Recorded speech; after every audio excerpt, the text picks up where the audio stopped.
He's got the #1 sales training platform in the world called Cardone University. You can check that out at cardoneu.com.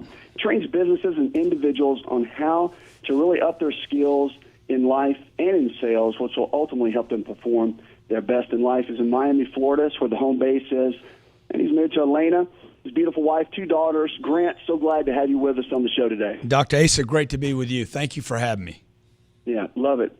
So let's jump in. I want to tell my audience just a little bit how we met. Good friend of mine, Jeffrey Gittimer, a friend of yours as well, told me to stop by when I was in Miami and check out this guy named Grant Cardone. Like, who's Grant Cardone? So I love Jeffrey, great friend. Stopped by, met you, totally amazed and blown away. Beautiful office there in Miami, and what you're doing to help people and impact people is nothing short of amazing. Plus your staff, Grant, is amazing as well. Just the culture there that you've created of people that are obsessed with the mission that you have is really great. So I know you can't do everything in life by yourself, and so you've built a great team around you. So it's got to be a great blessing to have that down there.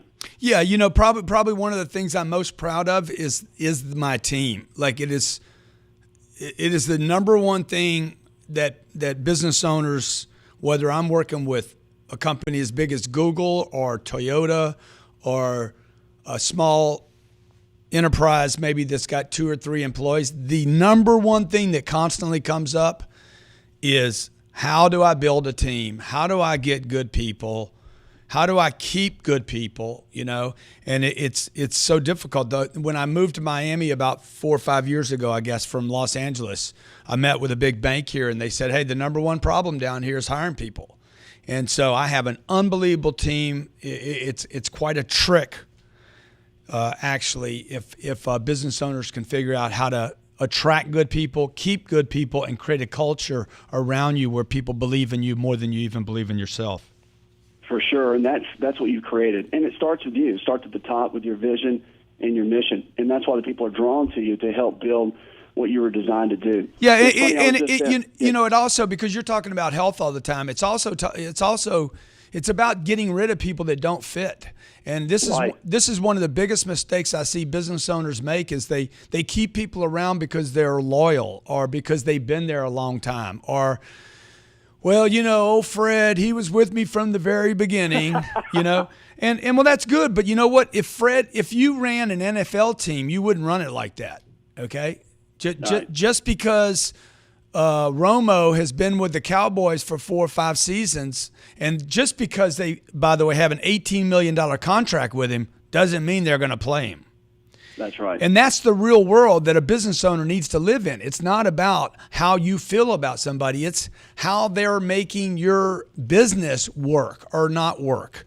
And so I would just tell business owners out there, look, if you have sick people, if somebody's sick in the company, tell them not to come in that day. You quarantine that individual. And the same thing you do for negativity, people that are pushing back against policies, ideas that you have for expansion. If they're thinking small and you're thinking big, they're thinking slow and you're thinking fast, you need to be willing to get rid of those people, either handle those people or be willing to get rid of those people and let them go work in an environment that might be better suited for both parties. That's really good, because health really starts with how you think, and it starts with the people that are around you. So the negativity part of that is a huge piece. You've got to cut the fat. Yeah. And look, most people agree that most illnesses are mental first. They're psychosomatic in nature, meaning my body is being affected by my mind, and what goes on in my mind, is has something to do with the people I'm surrounded by. It has been said for, I don't know, a couple thousand years that you are the summation of the people that you're surrounded with. That's right. And so, like, if you're trying to run a company and right now you have managers that, if we could just, you're setting goals for 2017 and the manager's like, if we can just do what we did last year. And everybody's like, yeah, last year was so good. If we could just do that again. That's the wrong think, okay? Because that's a flat line think. And the flat lines are for people that are that are dying, right? That's right. So like surround yourself with people that are thinking, no. This year we want to really, really do something big and large and expand our base. That's really good. Here's the stat for you. 85% of the root cause of all health challenges are diet and lifestyle related. So the way you think, and that's from the CDC. Yeah. And the way you think determines our health. You're absolutely right. Yeah. Grant, I just bought a car. I just want to tell you this real quick, and we're going to jump into the first question I've got for you. I just bought a car. I went to a dealership south of Atlanta, had to pick up a car. I go in. I walk by a sales guy's desk. I hear this voice that I've heard before, and I thought, that's so weird. It sounds like Grant. So I turn around, and I go to the guy's desk, look on the screen, and it's you on Cardone U. The guy's blowing up Cardone U, talk to the manager. Their whole group uses it, and he attributes all the success to it. So your Cardone University, buddy, is everywhere. People are using it. It's been a real encouragement to them in their lives. Yeah, So we delivered almost 30 million lessons last year. it's awesome. And so one of the things we do for the military is, by the way, we give the military, any vets get that program for free that you're talking about, is teaching people how to sell, how to basically come back from Afghanistan or Iraq. And they, the Army, the Marines, the Navy, the Coast Guard, they haven't really taught the guy, the veteran military person, male or female, how to transition back into the civilian life. And so what we did, I was working with the Pentagon, and I said, look, I'm going to help these guys and gals coming back. They were over there fighting for our freedom. They come back. They don't know how to transition back into civilian life. I'm going to help them find a great job when they get back into the States. And so there's 100,000 vets. Awesome. There's 100,000 vets a month moving back into transition every month, and that number will continue to grow. And so anything I can do to help anyone, military or non-military, take care of their families. Because, when you say 80... we got to go into a break. Go ahead, brother. Go ahead, brother. Yeah, Go ahead. Break it out, baby. Cardone U. Check it out, CardoneU.com. Talking to Grant Cardone, sales business expert. We're coming back to talk about how to be obsessed with your life and be obsessed with your health. To get it where you need to be, what does it really take to hit your goals, whether it's with your health, with your finances, whatever it is? Grant is one of the top people. You can check him out, GrantCardone.com, in this space to really teach you how to reach your goals and how to get where you need to be. So, Grant, you've written a book. It's a #1 bestseller called Be Obsessed or Be Average. So let's just kick it off. What does it mean to be obsessed? Well, let me just say this. Before the break, you used that stat about 85% diet and lifestyle. Right. Dude, it's so true. Look, when people are doing well at work, okay, where you spend most of your time, over a third of your life is going to be spent in an office or thinking about business or thinking about money or trying to grow some idea, that is part of people's lifestyle. So it is my belief that when people are winning, like that young salesperson that you ran into at the car dealership, when somebody is winning, when they're being given direction about how they can grow their life, they're going to be in better shape. They're going to eat better. They're going to be better at home. They're going to be better husbands and better wives and better parents. So that's kind of what Be Obsessed or Be Average is. It gives people a choice and says, look, win in life. It is important to win in life. It's important to win in money. It's important to be doing well. I met Roger Penske this weekend. He's 70 years old. He's worth $1.8 billion. And when you look at him, he looks like he's 50. And I'm like, why do all the rich people look so young? I'm telling you. Right? Yeah, right. So check this out. So I go to the inauguration. I'm sitting in the chairs in the front. I'm watching Trump get sworn in. And I'm sitting here scratching my head. I look over to the group I'm with, and one of the people there, I say, Donald Trump is our president. Like the guy that was the apprentice, this guy, to see someone that was so obsessed about everything faded to the background. He was so focused on that. You could see obsession in everything he did, and look where he is now. He's telling us what he's going to do, telling us where he's going to be, and now that's where he is. Yeah, so look, even if you hate the guy, you got to admit, the work ethic is unbelievable. Amazing. Okay. Now, and whatever he goes into, even if you don't like him, look, there's some things he does I don't like. Absolutely. Right. So, but that's not the point. I'm trying to figure out, okay, when I'm 70 years old, I'm 58 years old. Okay. Right. I got 12 years, man. That gives me inspiration to be like, hey, I'm 70 years old. I could have that kind of energy to travel. He's got that energy. Amazing energy. Yeah. You know, and so how do you do that? That's the question. And I think it's more than just diet. You know, I think it's about getting rid of this average kind of idea. You know, it's to start thinking in terms of rather than, and this is what the book about, Be Obsessed or Be Average, is basically a book about black or white. It's not about the gray. It's not about the in-between. It's the choice. You're either going to get obsessed, to be obsessed with greatness and a phenomenal life, or you're going to be left with average. And look, that's fine. If you want to do the average thing, that's fine. But I'm telling you, it comes with major, major problems. It is. So cancer and heart disease are the leading killers in America today, okay?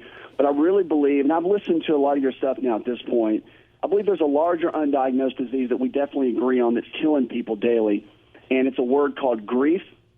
And I heard you say one time, talk about this, because I heard you say one time you experienced grief in your life. Yeah. And it was something about not living up to your potential. And I feel like that not knowing your purpose and your potential, because Trump, as an example, knows who he is, knows where he's headed at 70. That's why he has the energy to sleep 5-6 hours and can blow and go all day. So what is it that people are dying early, not living up to their potential? What is that piece that's missing? Yeah, so the point you talk about the grief, okay, my dad died when I was 10. I had another major loss when I was 20 years old. So by the time I'm 25, 26, 30 years old, even into my 40s, right, I went from the age of 10 to 44 years old, 34 years, where I was experiencing grief. I mean, grief, like sadness. Like I'd go to a movie and I'd literally have the movie, if it was a sad movie, it would stick with me for days. Now, this went on for 30 years while I'm trying to grow a business, while I'm trying to have relationships. So I went and saw psychiatrists and counselors trying to figure out what it was, and they all said, oh, it's because you lost your dad when you were 10. It's because you lost your brother when you were 20, okay? And I'm like, okay, but it never got any better. They kept telling me what it was, but it didn't get better. When I was 45, I found out that the grief was really about not reaching my full potential. And the fact that I had lost a dad and a brother, you know, basically re-stimulated that, and that was there and that was real. But the real grief of my life was being a grown man and not reaching my full potential, and knowing I was aware enough to know, Dr. Asa, that I had potential, and I was in grief that I wasn't fulfilling that. Powerful, man.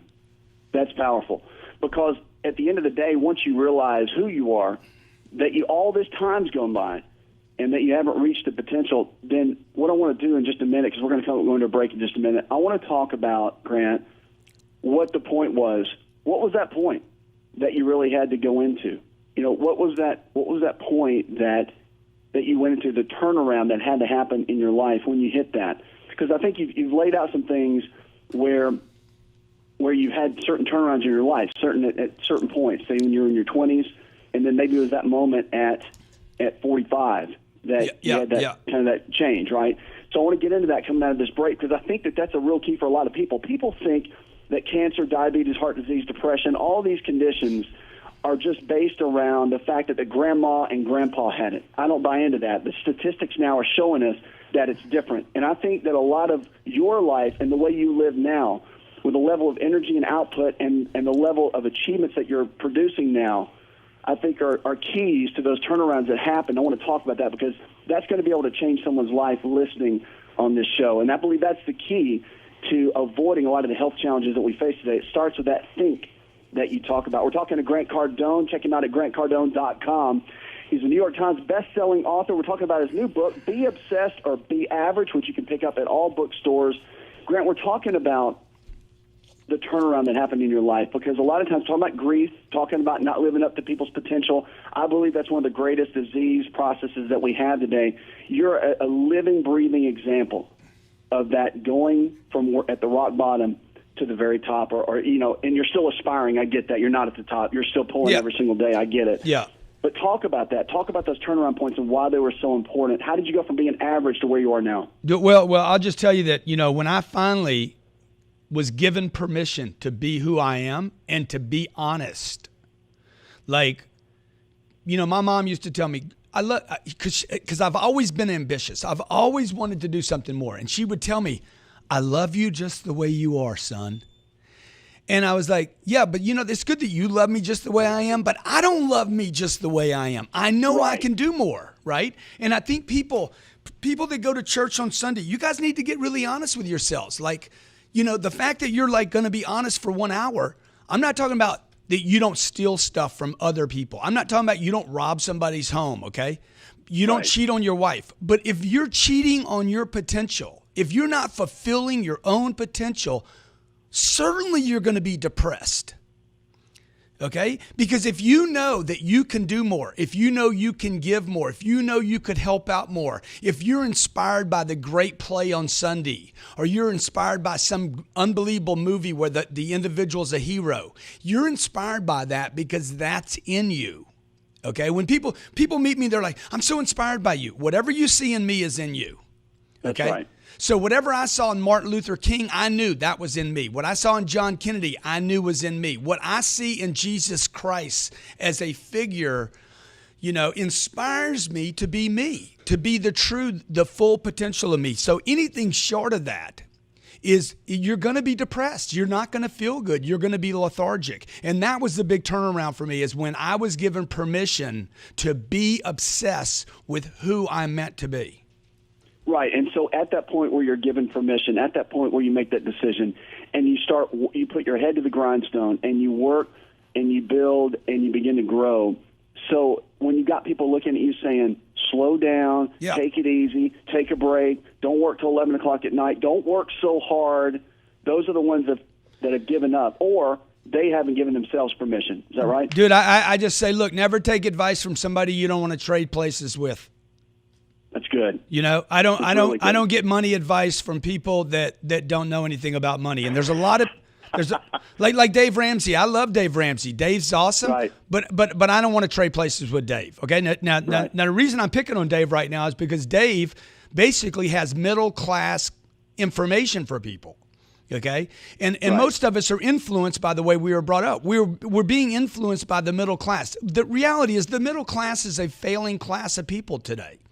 So when Dave says, don't use debt, pay off your home, never use debt, all debt is bad debt. The reason I won't get my advice from Dave is because I want to get my advice from people that have so much financial freedom that no matter what happens in the economy or the stock market or the world, that wealth cannot be destroyed. So I look to people that I want to trade.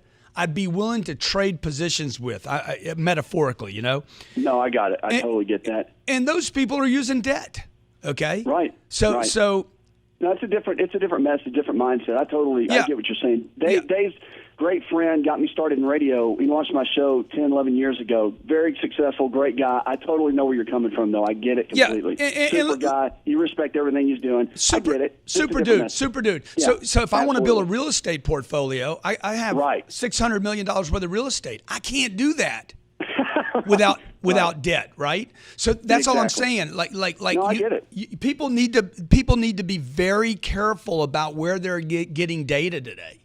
Right. Totally so get that. you don't get information about your marriage from somebody that's got a failed marriage. Right.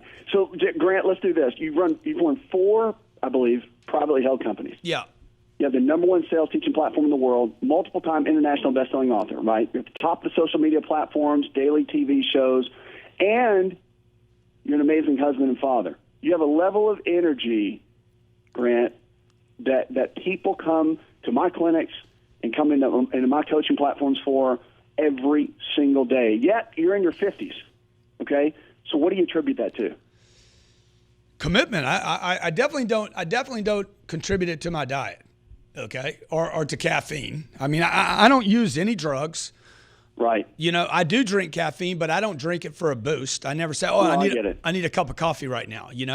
It's my purpose. I am in line with my purpose. I am finally living the life I'm supposed to be living.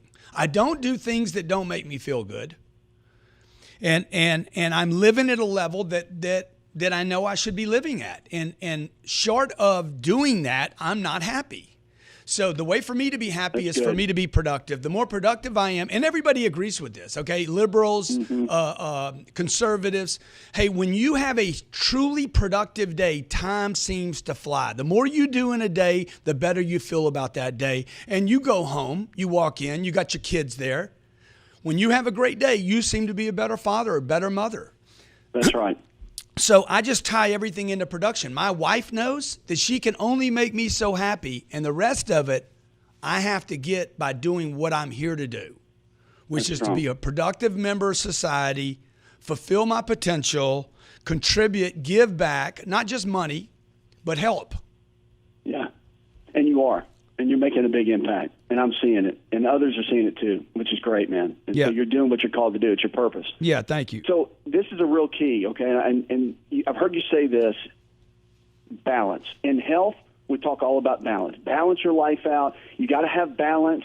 You say balance is a myth. What do you mean by that? Well, I don't even know what people are talking about. Like what are you guys talking about? You're talking about some mythical concept, okay? It's like, oh, I'm going to have balance in my life. What does that mean you're going to have balance, okay? So, I got to spend more time with my family. All right, well, good. Spend more time with your family then. But what does that mean? Does that mean you got to take away from something else? I don't believe I have to do that. I believe the way to get more of my life is to get more of my life, right?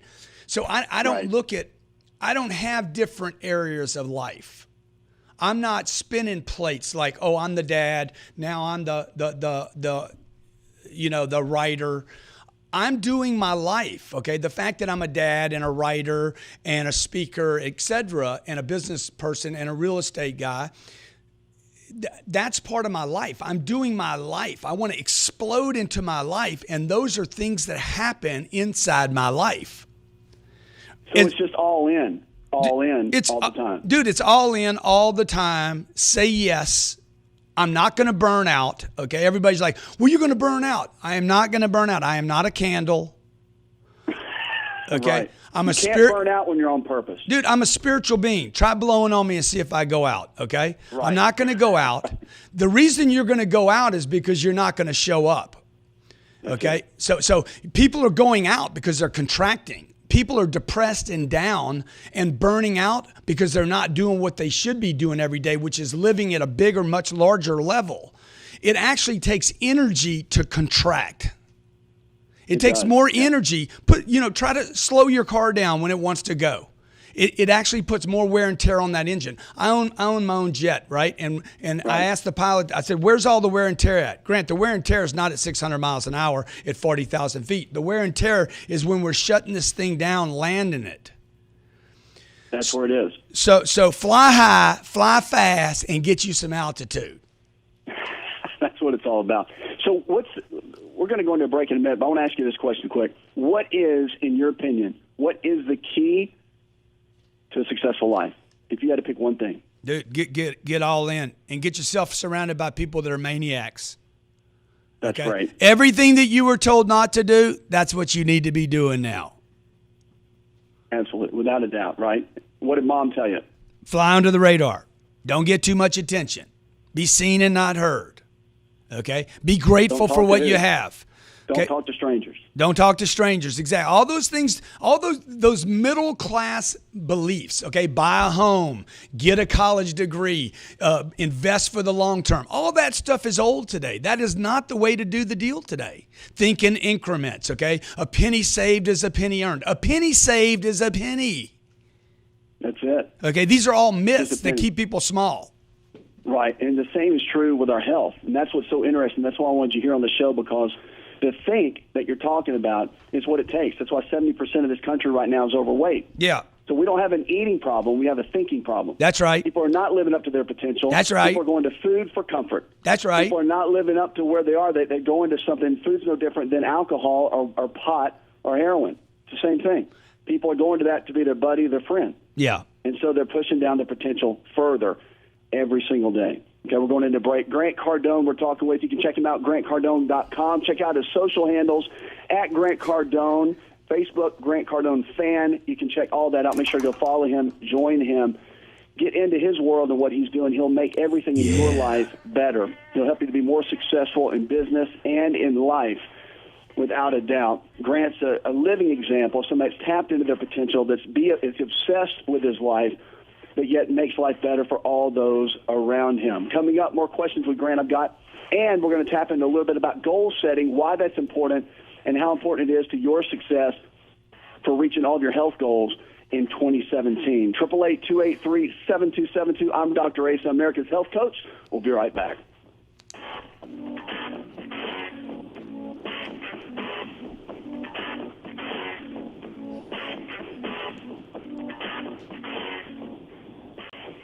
Don't miss it, man. You got to be there.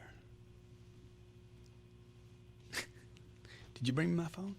Did somebody bring me? Yeah, dude. This is what we need on the screen every show. Yeah.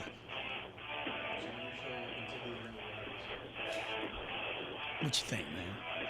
Come on, man.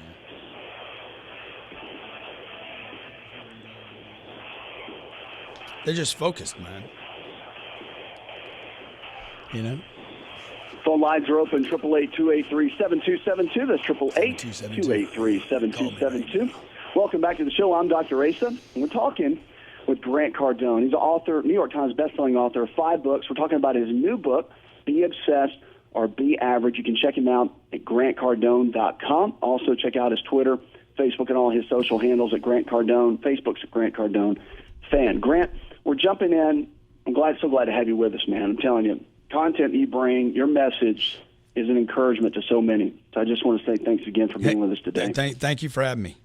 Yeah, and so let's jump in about goals, okay? We're at the beginning, we're in heavy into January. Yep. New Year's resolutions are big, and it's said that within the first week of 2017, only 8% of people actually keep their goals.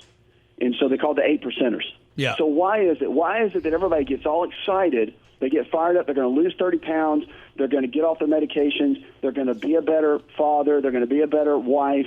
What is it that gets everybody fired up and then they fall off the wagon? Well, it's the start of a new cycle. That's why everybody gets excited. January, March, summer comes. I'm going to go get my bikini body. Christmas time's coming. I'm going to give more. People are being affected rather than being the source. So, I don't get excited about my new goals every year. I never get excited about it because I know it doesn't work. So what I do is I get excited about my goals every morning. I write my goals down every morning. I write them down at night. Anything worth doing is worth doing every day. So if you're not going to do it every day, you know it's not going to stick. So whatever it is, the diet, the workout, if it's not done every day, sooner or later, you won't be doing it any day. That's right. And so what I do is I write my long-term goals every morning. I write them down at night. Look, I'm completely obsessed with my future. Now, I know a lot of people talking about the present. You got to live in the present, be in the moment. I don't see anybody doing that successfully any more than the balance thing. And I am in the moment. And the moment is the next thing. It's that thing right in front of me because present time is very fast, right? So if you want to stay healthy, you want to stay in the future. And the healthy guy or gal is the one that's got something to do next. I'm busier than the disease, if you will. That's good. and many times that'll override it. And the body will follow. Yeah, totally, because I'm moving to the next thing. Oh, by the way, if the disease gets me and cracks me and finishes me, at least I was being productive on the way down. That's right. A great example is Joe Paterno, Coach Joe Paterno. Had prostate cancer, slowest cancer there is, slowest cancer. You'll die of old age before you die of prostate cancer, typically. They hammered him in the media. Purpose got hammered. Legacy got hammered. Boom. He was gone in less than a year. Yeah, Boom, gone. Okay? So with you, Grant, not losing your health in the middle of the hustle. I know for you it's not a hustle, it's just life. But for a lot of people it is. So what have you done? What's one thing you've modified in your life to keep your health strong? Man, I mean, what do I do? I try to take care of myself. I mean, I try to work out in the gym. I try to get in the gym. Yeah, it's best for me if I'm working out twice a day. Otherwise, I tend to fall off. I don't know what it is, but if I can start in the morning and get some kind of workout in the afternoon and not make excuses, okay? Like if I don't do it, I just say I don't do it. I don't make excuses like, oh, I had the kids today. I don't blame my kids for the things I don't do. Right. So I'm not really answering your question here, but I don't blame time because I didn't go to the gym. I didn't go to the gym because I didn't go to the gym. So. No, I get it. You know what I'm saying? The key is, yeah. So you've got things that you work on. But like I said, you're all in with everything you do. Yeah. You're not going to go. You're not going to go. Let's go twice a day. Yeah, exactly. One thing I do is I never finish all the food on my plate. Now, I was told as a kid to eat them all. If I had one pea left on my plate, my mama would tell me, eat that pea. There's somebody starving in China. And I'm like, dude, I'm over the pea, okay? I never, ever finish all the food on my plate today. And that reminds me, I don't need to overeat. There's going to be another meal. There is no scarcity. That's part of why I do that. And the other reason is like, hey, I want to eat good, okay? The other thing that I do is I keep a lot of fruits and vegetables in my house. I waste stuff, okay? We buy so much fruit that half of it, maybe a quarter of it's going to go bad before I can eat it all. But at least it's there to remind me of what to eat. And so that's a reminder. Yeah. It keeps you in the right mindset. That's right. Grant, we've only got a couple minutes left to close out this hour. Here's what I want to ask you. If I want to be obsessed with my life, I've been average. I want to really get to that next level. In about 1 minute, what do I need to do? How do I start? You got to make a decision. The first thing you do is make a decision what you don't want to be. So for me, that was I watched my dad die when I was 10, and I watched my mom for the next 20 years try to live the middle class. And she did a great job, but she was in fear all the time. And so what I did was I'm like, I don't want this thing called the middle class, this thing about just getting by, just having enough money, just being happy, whatever that means. I'm like, this is not what these people are saying it is, you know? And so I think the first thing that people need to do is decide what you don't want to be. That's good. Okay? And I think people are spending more time deciding they don't want to be rich. They don't want to be successful. Okay, good. Well, don't blame me because I want to be rich and I want to be successful. So pick the one thing. Pick the one thing that you don't want to be. Yeah, and then build off that. And maybe really look at, are you living the life you want to live, or are you living the life of somebody else's ideas? That's right. That's good. Yeah. Strong. Yeah, Grant, I got to close out here. We're talking. Thanks so much for being with us. You're the man, buddy. Thank you so much. It's been a blessing. Grant Cardone, author of Be Obsessed or Be Average. You can check him out at grantcardone.com. Author, New York Times bestselling author of 5 books. Amazing guy and doing so much for people and their lives. Grant, thanks for being with us here on the show. We just love having you. Thank you, buddy. Another hour in the charts. I want to thank our producer.